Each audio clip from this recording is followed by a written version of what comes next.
so make sure if you have a question, raise your hand, be recognized, and bring a microphone to you. Everybody ready? Camera good? All right, good. Yes. Hello. How's everyone? Good. Well, I tell you what, our kids went out at fault. We made some mistakes. Not proud of it. We're going to work on that tomorrow. But the one thing about it, this was a 2-week thing for those kids. It's a very emotional time. It was a very emotional time. And I take my hat off to those young men. They fought. They could have gave in, but those young men fought. That Florida State pride, that's the key. And like I said, I told them in there in the locker room, I said, guys, we're going to correct those mistakes tomorrow. We're going to get out of it tomorrow. And they said, Coach, we got you. We got you. We got your back, Coach. And again, it's amazing. God put us in situations to help young men. We as college coaches must understand why we're doing this job. And I just want to thank my mother for instilling that into me. And I don't think I could have been able to do it if my mother didn't instill things like that into me. It's a statement I'd like to make to the college coaches. We must instill a work ethic in these young men.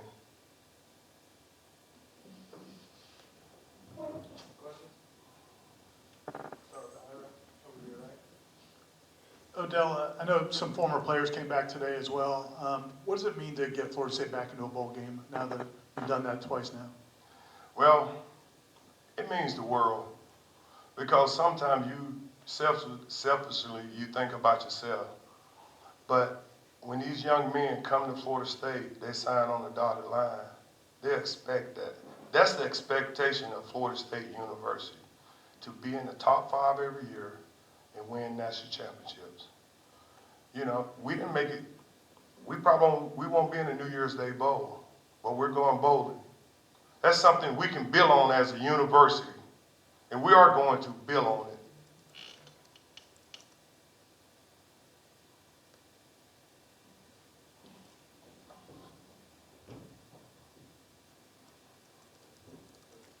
Coach, earlier this week, and I guess throughout the week, we saw a lot of current players on the team kind of tweet out their support of you and potentially as a candidate for the vacancy. I know you aren't thinking that far ahead, your focus is still on the season, but just to see that your current players think that highly of you, what did that mean to you as just an individual?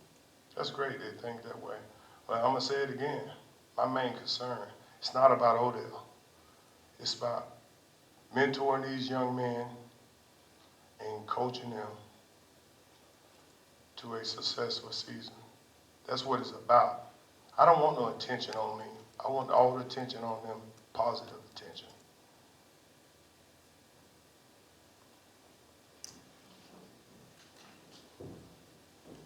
Coach, you and President Thrasher met at midfield. What did he say to you? Did he give you a vote of confidence or with just nice words? What did he say?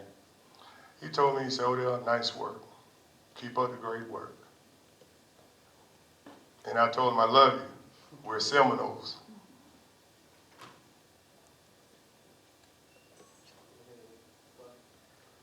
Odell, I know you don't want the focus on you, but the fans were chanting your name at the end of the game. What was that like?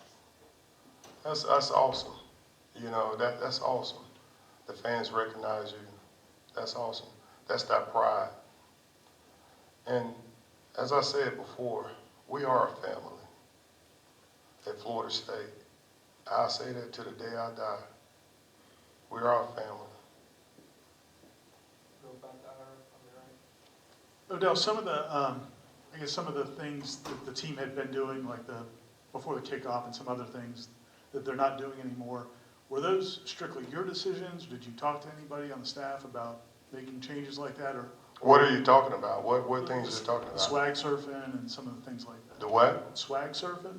What is swag surfing? I don't know what that is. Before kickoffs earlier this season, they were swaying with the music on the big screen.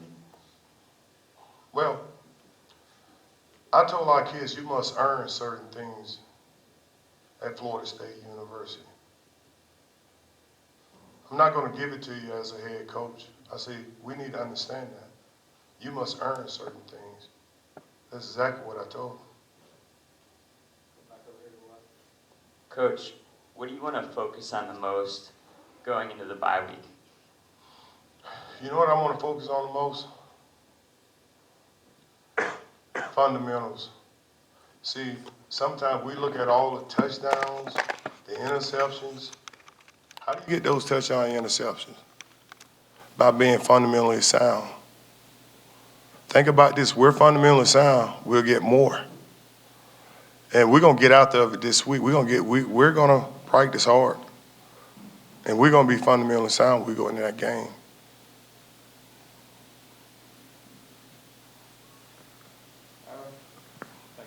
Odell, you had a lot of guys out today with injuries. How did you see the younger guys and backups step up? Yeah, awesome, man.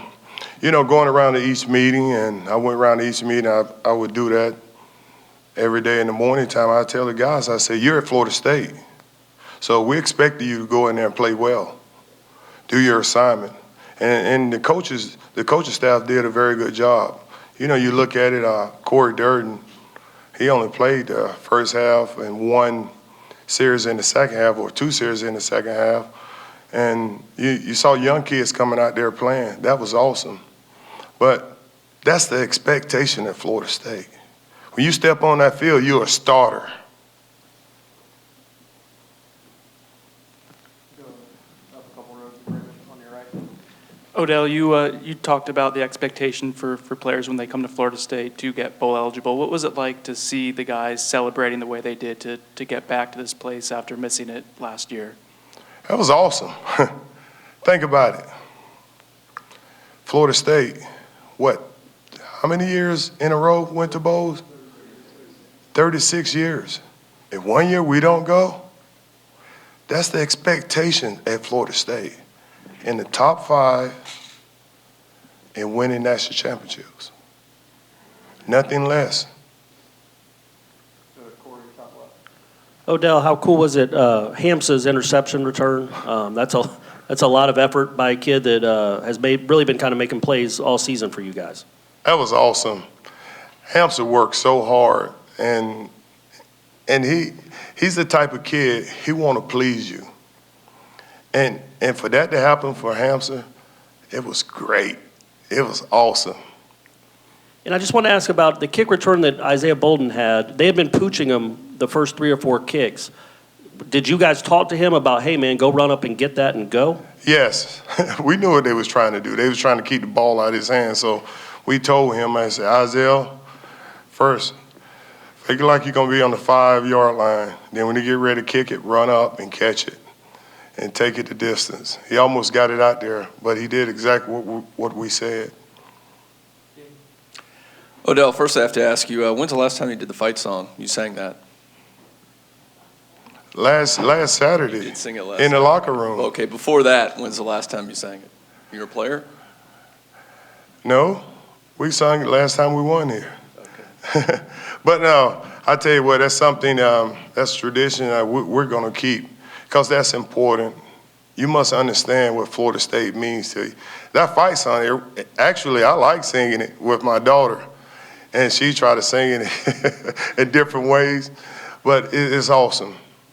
And the pride of this university, when those kids leave this university, 5th-year senior, 4th-year seniors, they're going to know that fight song, and they're going to teach it to their kids. And we're going to keep getting kids coming here, their kids to come here. So we're going to ingrain that in them. And also just getting Jordan Travis out there, how's he coming along? What does he give you being a dual threat quarterback? Jordan gives you a lot. He's a kid that can throw the ball. He understands the game. And he's just a humble kid. And, you know, he's a very unselfish young man. He came to Florida State knowing that, hey, I'll probably be on the third team. But that kid going to be a leader for this team one day. That tells you something. Hey, it gives you another weapon. All right, anything else? Okay, thanks, Coach. All right, thank you. Players down front.